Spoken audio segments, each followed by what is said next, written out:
जय हिंद, वंदे मातरम। स्वागत है आप सभी का फ्री एग्जाम जो यूट्यूब चैनल पर। दोस्तों, अगर आप बिहार शिक्षक भर्ती 4.0 की तैयारी कर रहे हैं तो जो हमने आपके लिए टारगेट सीरीज प्रारंभ किया है उसमें आज हम देखेंगे राष्ट्रपति से जो भी प्रश्न आपके एग्जाम में पूछे जा सकते हैं उन सभी प्रश्नों को देखेंगे। तो आपको सेशन में अंत तक बने रहना है, सभी प्रश्नों को पूरे ध्यान से देखना है। विश्वास रखिए, निश्चित ही यहां से प्रश्न बनेगा आपके एग्जाम में। और अगर आपने पिछली वीडियो अब तक नहीं देखी है तो प्लेलिस्ट में जाकर के जरूर देखें। जिस भी टॉपिक से आपके एग्जाम में प्रश्न पूछे जाते हैं उन सभी टॉपिक को हम करवाएंगे, तो आपको हमारे साथ जरूर जुड़ना है।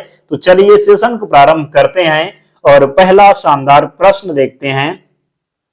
निम्नलिखित में से कौन भारतीय गणतंत्र का प्रमुख है? पूछा गया है निम्नलिखित में से कौन भारतीय गणतंत्र का प्रमुख है?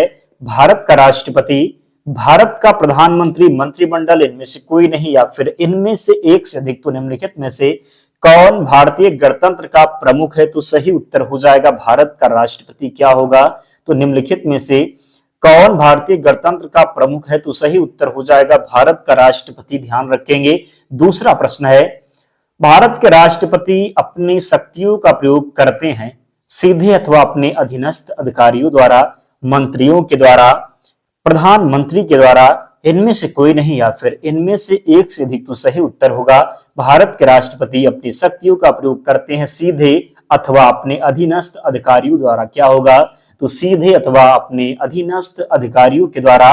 और जिन प्यारे दोस्तों ने वीडियो को लाइक नहीं किया है, आप सभी से विनम्र निवेदन है वीडियो को जरूर लाइक कर दीजिए और चैनल को सब्सक्राइब करके हमारे साथ जुड़ जाएं। इसकी पीडीएफ के लिए टेलीग्राम चैनल से जुड़ जाना, लिंक डिस्क्रिप्शन बॉक्स में है, या फिर आप टेलीग्राम पर जाएंगे और सर्च करेंगे फ्री एग्जाम जोन, आपको चैनल मिल जाएगा, ज्वाइन हो जाना। वहां पर आपको सारी पीडीएफ मिल जाएगी। तो और हम टेलीग्राम पर आपको डेली टारगेट देते हैं, आपको टारगेट पूरा करना होता है। अगर आप डेली टारगेट पूरा करते हैं तो विश्वास रखिए निश्चित ही आप एग्जाम में सफलता प्राप्त करेंगे। तो डेली टारगेट को जरूर पूरा करना है। भारत का कार्यपालिका अध्यक्ष कौन है? पूछा गया है कि भारत का कार्यपालिका अध्यक्ष कौन है? प्रधानमंत्री, राष्ट्रपति, विरोधी दल का नेता, भारत सरकार के मुख्य सचिव, या फिर इनमें से कोई नहीं। तो बताना है कि भारत का कार्यपालिका अध्यक्ष कौन है? तो सही उत्तर हो जाएगा राष्ट्रपति। क्या होगा? तो भारत का कार्यपालिका अध्यक्ष कौन है? राष्ट्रपति। इसका सही उत्तर हो जाएगा भारत का कार्यपालिका अध्यक्ष कौन है? राष्ट्रपति। सही उत्तर हो जाएगा। नेक्स्ट है, संविधान के निम्नलिखित अनुच्छेदों में से किस एक के अंतर्गत संघ की कार्यपालिका शक्तियां राष्ट्रपति में निहित है? बताना है कि संविधान के निम्नलिखित अनुच्छेदों में से किस एक के अंतर्गत संघ की कार्यपालिका शक्तियां राष्ट्रपति में निहित है? अनुच्छेद 51, अनुच्छेद 53, अनुच्छेद 52, या फिर अनुच्छेद 54। तो बताना है कि संविधान के निम्नलिखित अनुच्छेदों में से किस एक के अंतर्गत संघ की कार्यपालिका शक्तियां राष्ट्रपति में निहित है? तो सही उत्तर हो जाएगा अनुच्छेद 53। क्या होगा? तो अनुच्छेद 53 इसका सही उत्तर हो जाएगा। 52 में लिखा है कि भारत का एक राष्ट्रपति होगा। अगला है, भारतीय संविधान में समस्त कार्यपालिका शक्तियां किसमें निहित होती हैं? प्रधानमंत्री में, मंत्रिपरिषद में, राष्ट्रपति में, या फिर संसद में? बताना है कि भारतीय संविधान में समस्त कार्यपालिका शक्तियां किसमें निहित होती हैं? तो सही उत्तर हो जाएगा राष्ट्रपति में। किसी में? तो भारतीय संविधान में समस्त कार्यपालिका शक्तियां किसमें निहित होती हैं? तो राष्ट्रपति में। किसमें? तो राष्ट्रपति में। गलती नहीं करेंगे। अगला है, भारत में राष्ट्रपति का निर्वाचन किस प्रकार होता है? प्रत्यक्ष रूप से, राज्यसभा के सदस्यों द्वारा, लोकसभा के सदस्यों द्वारा, इनमें से कोई नहीं, या फिर इनमें से एक से अधिक। तो बताना है कि भारत में राष्ट्रपति का निर्वाचन किस प्रकार होता है? तो सही उत्तर होगा अप्रत्यक्ष मतदान से। किससे? तो अप्रत्यक्ष मतदान से। ध्यान रखेंगे, ऑप्शन में नहीं, इसलिए इनमें से कोई नहीं सही उत्तर हो जाएगा। अगला है, भारतीय संविधान के 17वें संशोधन द्वारा भारत के राष्ट्रपति के चुनाव में जिन दो केंद्र शासित प्रदेशों को भाग लेने का अधिकार दिया गया वह कौन है? भारतीय संविधान के 17वें संशोधन द्वारा भारत के राष्ट्रपति के चुनाव में जिन दो केंद्र शासित प्रदेशों को भाग लेने का अधिकार दिया गया वह कौन है? दिल्ली तथा चंडीगढ़, दिल्ली तथा दमनदीप, चंडीगढ़ तथा पुडुचेरी, दिल्ली तथा पुडुचेरी। तो सही आपको बताना है दिल्ली तथा पुडुचेरी। इसका सही उत्तर हो जाएगा क्या? तो दिल्ली तथा पुडुचेरी इसका सही उत्तर है। भारतीय संविधान के 17वें संशोधन द्वारा भारत के राष्ट्रपति के चुनाव में जिन दो केंद्र शासित प्रदेशों को भाग लेने का अधिकार दिया गया वह कौन है? तो दिल्ली तथा पुडुचेरी। इसका सही उत्तर हो जाएगा। 8वां प्रश्न है, निम्नलिखित में से कौन भारत के राष्ट्रपति के निर्वाचन हेतु निर्वाचक गण में सम्मिलित नहीं है? लोकसभा के निर्वाचित सदस्य, राज्यसभा के निर्वाचित सदस्य, राज्यों की विधान परिषदों के निर्वाचित सदस्य इनमें से कोई नहीं, या फिर इनमें से एक से अधिक। तो बताना है कि निम्नलिखित में से कौन भारत के राष्ट्रपति के निर्वाचन हेतु निर्वाचक गण में सम्मिलित नहीं है। तो सही उत्तर इसका हो जाएगा राज्यों के विधान परिषदों के निर्वाचित सदस्य, इसका राइट आंसर होगा। निम्नलिखित में से कौन भारत के राष्ट्रपति के निर्वाचन हेतु निर्वाचक गण में सम्मिलित नहीं है। तो सम्मिलित कौन कौन से हैं, तो लोकसभा के निर्वाचित सदस्य भी सम्मिलित हैं, राज्यसभा के निर्वाचित सदस्य भी सम्मिलित हैं, जबकि राज्यों की विधान परिषदों के निर्वाचित सदस्य सम्मिलित नहीं होंगे। तो राइट आंसर जिसने भी थर्ड ऑप्शन का किया है सही उत्तर हो जाएगा। अगला है 2022 के राष्ट्रपति के निर्वाचन में राजस्थान विधानसभा के प्रत्येक सदस्य का मत मूल्य था कितना। तो 149, 132, 129 या फिर 116। तो सही उत्तर होगा 129। कितना, तो 129 इसका सही उत्तर होगा। 10वां प्रश्न है, भारत के राष्ट्रपति के चुनाव में राज्य की विधानसभा के प्रत्येक के निर्वाचित सदस्य के वोटों की संख्या उस राज्य की जनसंख्या को विधानसभा की कुल निर्वाचित सदस्य संख्या द्वारा विभाजित कर प्राप्त भागफल के 1000 के गुना के गुणकों के बराबर होती है। वर्तमान स्थिति में 1997 कह सकते में जनसंख्या से तात्पर्य किस वर्ष की जनगणना द्वारा यथा अवनिश्चित जनसंख्या से है। तो सही उत्तर आपको बताना है 1991 की जनगणना, 1981 की जनगणना, 1971 की जनगणना या फिर 1961 की जनगणना। तो इसका जो सही उत्तर होगा 1971 की जनगणना। कौन सी, तो 1971 की जनगणना। अगला प्रश्न है, राष्ट्रपति के उम्मीदवार के लिए क्या आवश्यक नहीं है। आपको बताना है कि राष्ट्रपति के उम्मीदवार के लिए क्या आवश्यक नहीं है। 35 वर्ष की आयु, सांसद चुने जाने की योग्यता रखता हो, पढ़ा लिखा हो, इनमें से कोई नहीं या फिर इनमें से एक से अधिक। तो यहाँ पर जो राइट आंसर होगा 35 वर्ष की आयु भी होनी चाहिए, संसद द्वारा चुने जाने की योग्यता रखता हो और क्या हो, तो पढ़ा लिखा हो, इनमें से कोई नहीं या फिर इनमें से एक से अधिक। तो सही उत्तर इसका क्या होगा, पढ़ा लिखा हो। कोई जरूरी नहीं है क्या होगा, तो पढ़ा लिखा हो, इसका राइट आंसर हो जाएगा। नेक्स्ट है, भारत का राष्ट्रपति कितनी बार पुनः चुनाव के लिए पात्र होता है। 1 बार, 2 बार, 3 बार, कितनी भी बार। तो भारत का राष्ट्रपति कितनी बार पुनः चुनाव के लिए पात्र होता है बताना है। 1 बार, 2 बार, 3 बार या फिर कितनी भी बार। तो भारत का जो राष्ट्रपति होता है ये कितनी भी बार पुनः चुनाव के लिए जो है पात्र होता है। तो क्या होगा, कितनी भी बार। सही उत्तर जो हो जाएगा कितनी भी बार। भारत का राष्ट्रपति कितनी बार पुनः चुनाव के लिए पात्र होता है, तो कितनी भी बार पात्र होता है। नेक्स्ट है, भारतीय संविधान का कौन सा अनुच्छेद राष्ट्रपति के पद के लिए पुनः निर्वाचन की योग्यता निर्धारित करता है। भारतीय संविधान का कौन सा अनुच्छेद राष्ट्रपति के पद के लिए पुनः निर्वाचन की योग्यता निर्धारित करता है। अनुच्छेद 52 में लिखा है कि एक राष्ट्रपति होगा। अनुच्छेद 54, 55 या फिर 57। तो इसका राइट आंसर हो जाएगा अनुच्छेद 57। क्या, तो भारतीय संविधान का कौन सा अनुच्छेद राष्ट्रपति के लिए पुनः निर्वाचन की योग्यता निर्धारित करता है। तो सही उत्तर हो जाएगा अनुच्छेद 57। क्या, तो अनुच्छेद 57। नेक्स्ट है, अगर भारत के राष्ट्रपति के चुनाव में कोई विवाद है तो उस विवाद को सौंपा जा सकता है भारत के महाधिवक्ता को, संसद को, भारत के सर्वोच्च न्यायालय को, इनमें से कोई नहीं या फिर इनमें से एक से अधिक। तो सही उत्तर आपको बताना है कि अगर भारत के राष्ट्रपति के चुनाव में कोई विवाद है तो उस विवाद को सौंपा जा सकता है किसे, तो भारत के सर्वोच्च न्यायालय को। किसे, तो अगर भारत के राष्ट्रपति के चुनाव में कोई विवाद है तो उस विवाद को सौंपा जा सकता है भारत के सर्वोच्च न्यायालय को। किसे, तो भारत के सर्वोच्च न्यायालय को। नेक्स्ट है, भारत के राष्ट्रपति अपना त्यागपत्र किसको संबोधित करते हैं। लोकसभा स्पीकर को,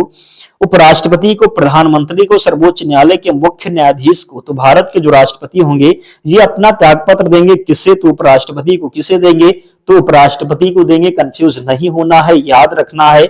अगला है, भारत का राष्ट्रपति अपना त्यागपत्र किसको सौंपता है। पिछले प्रश्न में ही हमने आपको बताया, भारत के अध्यक्ष को, लोकसभा के अध्यक्ष को, भारत के उपराष्ट्रपति को, भारत के मुख्य न्यायाधीश को, भारत के प्रधानमंत्री को। तो भारत का जो राष्ट्रपति होगा अपना त्यागपत्र देता है किसे, तो भारत के जो है उपराष्ट्रपति को। किसे, तो जो भारत के राष्ट्रपति होंगे अपना त्यागपत्र किसे देंगे, तो भारत के उपराष्ट्रपति को। किसे, तो भारत का राष्ट्रपति अपना त्यागपत्र किसे देता है, तो भारत के उपराष्ट्रपति को। ध्यान रखेंगे, गलती नहीं करेंगे। अगला प्रश्न है, भारत के राष्ट्रपति को उसके पद से हटाया जा सकता है भारत के प्रधानमंत्री द्वारा, लोकसभा के द्वारा, भारत के मुख्य न्यायाधीश के द्वारा, संसद के द्वारा। तो भारत के उपराष्ट्रपति को उसके पद से हटाया जा सकता है। किसके द्वारा? तो संसद के द्वारा। किस प्रकार? तो महाभियोग के द्वारा, संसद के द्वारा हटाया जाएगा। किस प्रकार? तो महाभियोग के द्वारा।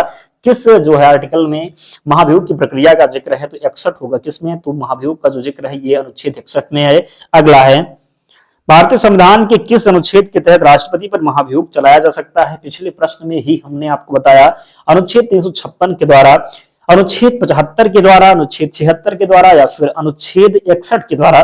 तो अनुच्छेद 61 के द्वारा राष्ट्रपति पर महाभियोग लगाया जा सकता है। तो राइट आंसर होगा अनुच्छेद 61 के द्वारा। अगला है, भारत के राष्ट्रपति को महाभियोग द्वारा हटाने की प्रक्रिया निम्नलिखित में से किस अनुच्छेद में वर्णित है? अनुच्छेद 53, अनुच्छेद 61, अनुच्छेद 74 या फिर अनुच्छेद 13। तो भारत के राष्ट्रपति को महाभियोग द्वारा हटाने की प्रक्रिया निम्नलिखित में से किस अनुच्छेद में वर्णित है? बताना है कि भारत के राष्ट्रपति को महाभियोग द्वारा हटाने की प्रक्रिया निम्नलिखित में से किस अनुच्छेद में वर्णित है? तो अनुच्छेद 61 में। किसमें? तो भारत के राष्ट्रपति को महाभियोग द्वारा हटाने की प्रक्रिया निम्नलिखित में से किस अनुच्छेद में वर्णित है? तो अनुच्छेद 61 में। अगला है, भारत के राष्ट्रपति को कार्य अवधि की समाप्ति से पूर्व भी पद से हटाया जा सकता है। किस प्रकार? तो सत्ताधारी राजनीतिक दल के द्वारा, प्रधानमंत्री द्वारा, महाभियोग द्वारा, न्यायालय के ट्रायल द्वारा। तो भारत के राष्ट्रपति को कार्य अवधि की समाप्ति से पूर्व भी हटाया जा सकता है। किस प्रकार? तो महाभियोग के द्वारा। किसके द्वारा? तो महाभियोग के द्वारा पूछा जाता है। महाभियोग किस आर्टिकल में है? तो 61 में। किसमें? तो अनुच्छेद 61 के तहत महाभियोग लगा करके राष्ट्रपति को पद से हटाया जा सकता है। अगला है, राष्ट्रपति पर महाभियोग का आरोप संसद के किस सदन द्वारा लगाया जा सकता है? लोकसभा, राज्यसभा, संसद के किसी भी सदन द्वारा, इनमें से कोई नहीं। तो राष्ट्रपति पर जो महाभियोग है का आरोप जो है संसद के किस सदन में लगाया जा सकता है? तो किसी भी सदन में, संसद के किसी भी सदन में, दोनों सदन के द्वारा, लोकसभा और राज्यसभा दोनों के द्वारा जो है महाभियोग राष्ट्रपति पर लगाया जा सकता है। तो सही उत्तर होगा संसद के किसी भी सदन के द्वारा। किसके द्वारा? तो संसद के किसी भी सदन द्वारा। अगला है, भारतीय संविधान का कौन सा अनुच्छेद राष्ट्रपति के महाभियोग से संबंधित प्रावधानों को प्रदान करता है? 53, 73, 61 या फिर 72? आसान है, 61 इसका सही उत्तर होगा। क्या होगा? तो आर्टिकल 61 जो होगा ये राइट आंसर हो जाएगा। नेक्स्ट है, निम्न में से भारत के राष्ट्रपति पर महाभियोग लगाने का अधिकार किसे है? किसी संसद के दोनों सदन को, लोकसभा को, राज्यसभा को, इनमें से कोई नहीं। तो हमने आपको बताया है कि निम्न में से भारत के राष्ट्रपति पर महाभियोग लगाने का अधिकार किसे है? तो संसद के दोनों सदनों को है। किसे है? तो निम्न में से भारत के राष्ट्रपति पर महाभियोग लगाने का जो अधिकार है ये संसद के दोनों सदनों को है। किसको है? तो राज्यसभा और लोकसभा दोनों को है। अगला है, संविधान के उल्लंघन के आधार पर राष्ट्रपति के विरुद्ध किसके द्वारा महाभियोग लगाया जा सकता है? भारत के मुख्य न्यायाधीश, भारत के उपराष्ट्रपति, लोकसभा के अध्यक्ष द्वारा, संसद के दोनों सदनों के द्वारा। तो पिछले प्रश्न में ही हमने आपको बताया, भाषा प्रश्न का चेंज है, बाकी उत्तर वही होगा। संसद के दोनों सदनों के द्वारा संविधान के उल्लंघन के आधार पर राष्ट्रपति के विरुद्ध किसके द्वारा महाभियोग लगाया जा सकता है? तो संसद के दोनों सदनों के द्वारा। अगला प्रश्न है, भारत के राष्ट्रपति पर महाभियोग चलाने के लिए कम से कम कितने दिन पूर्व की सूचना आवश्यक है? 7 दिन, 14 दिन, 21 दिन या फिर 30 दिन? तो कितने दिन सूचना देना होगा? कितना दिन पहले? तो 14 दिन के पहले। अगर महाभियोग लगाना है राष्ट्रपति पर तो 14 दिन पहले सूचित करना होगा, ध्यान रखेंगे। तो भारत के राष्ट्रपति पर महाभियोग चलाने के लिए कम से कम कितने दिन पूर्व की सूचना आवश्यक है? तो 14 दिन पूर्व की सूचना आवश्यक है। भारत के राष्ट्रपति पर महाभियोग चलाने के लिए कम से कम कितने दिन पूर्व की सूचना आवश्यक है? तो 14 दिन पूर्व की जो सूचना है ये आवश्यक है। अगला है, निम्नलिखित में से कौन सा भारत के राष्ट्रपति के निर्वाचक गण का तो भाग है किंतु उसके महाभियोग अधिकरण का भाग नहीं है? लोकसभा, राज्यसभा, राज्यों की विधान परिषद, राज्य की विधान सभाएं। तो सही उत्तर इसका होगा क्या? तो सही उत्तर इसका जो हो जाएगा क्या होगा? तो सही उत्तर आपको बताना है। राइट आंसर इसका हो जाएगा राज्य की विधान सभाएं। क्या होगा? तो राज्य की विधान सभाएं इसका सही उत्तर हो जाएगा। ध्यान रखेंगे, गलती नहीं करेंगे। अगला है, भारत के राष्ट्रपति के महाभियोग की प्रक्रिया है क्या है? अर्धन्यायिक प्रक्रिया है, कार्यपालिका प्रक्रिया है, न्यायिक प्रक्रिया है या फिर विधायी प्रक्रिया है? तो बताना है आपको कि भारत के राष्ट्रपति के महाभियोग की प्रक्रिया कैसी है? कैसी है? अर्धन्यायिक प्रक्रिया है, कार्यपालिका प्रक्रिया है, न्यायिक प्रक्रिया है या फिर विधायी प्रक्रिया है, तो जो भारत के राष्ट्रपति के महाभियोग की प्रक्रिया है ये अर्ध न्यायिक है। क्या है?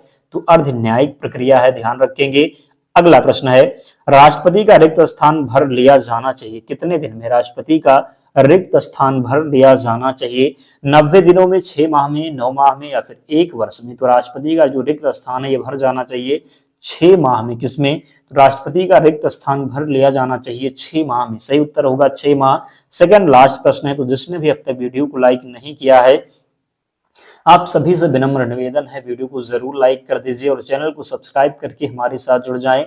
यदि मृत्यु, त्याग पत्र अथवा हटाए जाने की स्थिति में भारत के राष्ट्रपति का पद रिक्त हो जाए तो उस पद का कार्यभार कौन संभालेगा? प्रधानमंत्री, सुप्रीम कोर्ट का मुख्य न्यायाधीश, उपराष्ट्रपति या फिर इनमें से कोई नहीं? तो सही उत्तर होगा क्या? क्या सही उत्तर होगा? तो उपराष्ट्रपति इसका राइट आंसर हो जाएगा। यदि मृत्यु, त्याग पत्र अथवा हटाए जाने की स्थिति में भारत के राष्ट्रपति का पद रिक्त हो जाए तो उस पद का कार्यभार कौन संभालेगा? तो उपराष्ट्रपति संभालेगा। कौन? तो उपराष्ट्रपति।